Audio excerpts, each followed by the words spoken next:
अगर आप शिकायत करते हैं कि आपका क्लिनिक नहीं चल रहा और आप जिन बातों को आज हम डिस्कस करेंगे अगर इनमें से ये चीज़ें नहीं कर रहे हैं, तो समझ लीजिए कि पूरी लाइफ आप सिर्फ शिकायत ही करेंगे और क्लिनिक भी आपका प्रॉपर नहीं चलेगा। तो आज ही से, अभी से इन बातों पर ध्यान दें।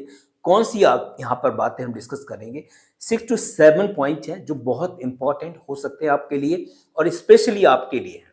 Number 1, that is very important, try to get degree और diploma if you don't have. Means अगर आपके पास डिग्री नहीं है तो सबसे पहले आप डिग्री या डिप्लोमा को लेने की कोशिश करें।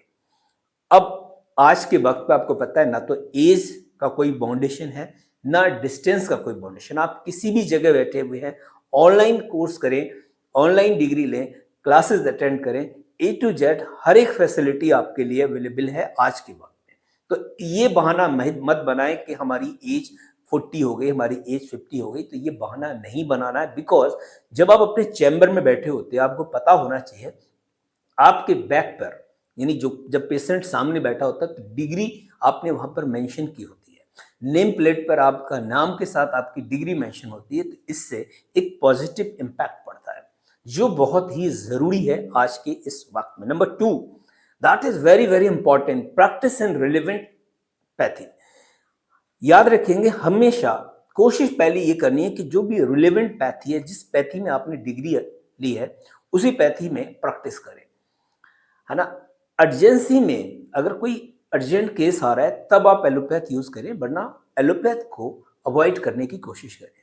आपको ज्यादा से ज्यादा अपनी पैथी पर फोकस करना है। अगर आपने नेचुरोपैथी में डिग्री लिया है तो नेचुरोपैथी में काम करें, अगर आपने यूनानी में लिया तो यूनानी में काम करें, अगर आपने आयुर्वेदा में लिया तो आयुर्वेदा में, इलेक्ट्रोहोम्योपैथी में लिया तो इलेक्ट्रोहोम्योपैथी में काम करें।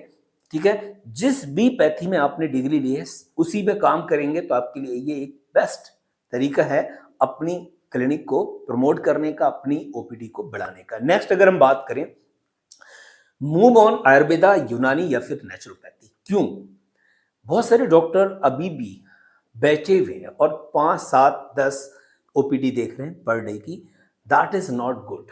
ये मैं मानता हूं कि 5-10 ओपीडी में कोई खास काम होने वाला नहीं है, कोई मिरेकल नहीं होगा, कोई आप बहुत बड़ा काम नहीं कर पाएंगे। तो अब आपको क्या करना चाहिए, आप एलोपैथ से थोड़ा अपने आप को साइड करें। किसकी तरफ मूव करना है? आयुर्वेद की तरफ, यूनानी की तरफ, नेचुरोपैथी की तरफ। आप सीखें, बहुत सारी ऑप्शंस हैं आपके सीखने के लिए और उसमें अपनी जो प्रैक्टिस को इन्वॉल्व करें। आयुर्वेदा में आप ये समझिए अगर आपने किसी के प्रॉब्लम को रिजॉल्व कर दिया विदाउट एनी केमिकल तो वो बंदा आपको 1000-2000 रुपए यूं ही दे देता है। तो इसीलिए आपको अपने आप को मूव कराना है आयुर्वेदा में, यूनानी में, नेचुरोपैथी में। क्लियर है? एलोपैथ से थोड़ा सा अपने आप को साइड करें। नेक्स्ट अगर हम बात करें, know the actual problem of the patient. Patient की आपको एक्चुअल प्रॉब्लम को फाइंड आउट करना है। पेशेंट आपके सामने आता है और आपने उठा के मेडिसिन देनी है, ऐसा बिल्कुल नहीं करना है। उसको अंडरस्टैंड करना है, समझना है, लिसन करना है, पूरी तरीके से आपको उसको सुनना है। सुनने के बाद जब आप उसको समझ लेंगे तब आप प्रॉपर वे में डायग्नोस कर पाएंगे उसकी उस डिसीज को। तो ये ध्यान रखना है, बहुत ही इंपॉर्टेंट है। और दूसरा अगर हम बात करें तो जो diagnose the root cause of the disease, disease के जो रूट कॉज है उनको डायग्नोस करें। कभी कभी क्या होता है कि ना डिसीज कुछ होती है लेकिन वो डिसीज जिसकी वजह से हो रही है वो कुछ और है। तो पहले हमें वो वजह तलाश करनी है, उस वजह को खत्म करना है, तभी जाके उस पेशेंट को हम रिलीफ दे पाएंगे। ये बहुत बहुत ही इंपॉर्टेंट है। अगला है convince patient with your behaviour. अपने बिहेवियर से उस पेशेंट को आपको कन्विंस करना है, न कि सिर्फ मेडिसिन से। मेडिसिन वर्क करेगी बट वो बाद में करेगी, पहले आपका बिहेवियर काम करेगा, आपका वे ऑफ टॉकिंग काम करेगा, आपकी जो पोलाइटनेस है, काइंडनेस है, वो उसके लिए काम करेगी। तो कन्विंस करें उस पेशेंट को कि you are the right person, जहां पर वो पेशेंट आया है वो बिल्कुल सही जगह, ये आपको उसको यकीन दिलाना है। नेक्स्ट अगर हम बात करें, जब आप क्लिनिक अपना ओपन कर रहे हैं तो आपको राइट लोकेशन, लोकेशन आपकी एकदम से सही होनी चाहिए। फुटफॉल हो, आपको लगे कि हाँ यहाँ मैं बैठूंगा तो मुझे बहुत सारे लोग मिलेंगे। तो अपनी लोकेशन को बहुत ही ध्यान से समझ के चूज करिएगा। नेक्स्ट अगर हम बात करें, focus on infrastructure of your clinic. अपने क्लिनिक के इंफ्रास्ट्रक्चर को थोड़ा सा अच्छा बनाओ, जरूरी है। बिकॉज अगर आप इंफ्रास्ट्रक्चर पे काम नहीं करेंगे तो पेशेंट एक बार दो बार आएगा और धीरे धीरे वो आपसे बचने लगेगा, जिसमें आपको प्रॉपर कर्टेन हो, नीट एंड क्लीन का आपको फोकस करना है, बैठने के लिए प्रॉपर प्लेस हो, चैम्बर एक डॉक्टर का चैम्बर वो उसको आपको अलग रखना है, जिससे कि आप पेशेंट से अगर कोई डिस्कस कर रहे हैं तो कोई अदर पर्सन उसको नहीं सुनना चाहिए, डिस्पेंसरी सेपरेट आपकी होनी चाहिए।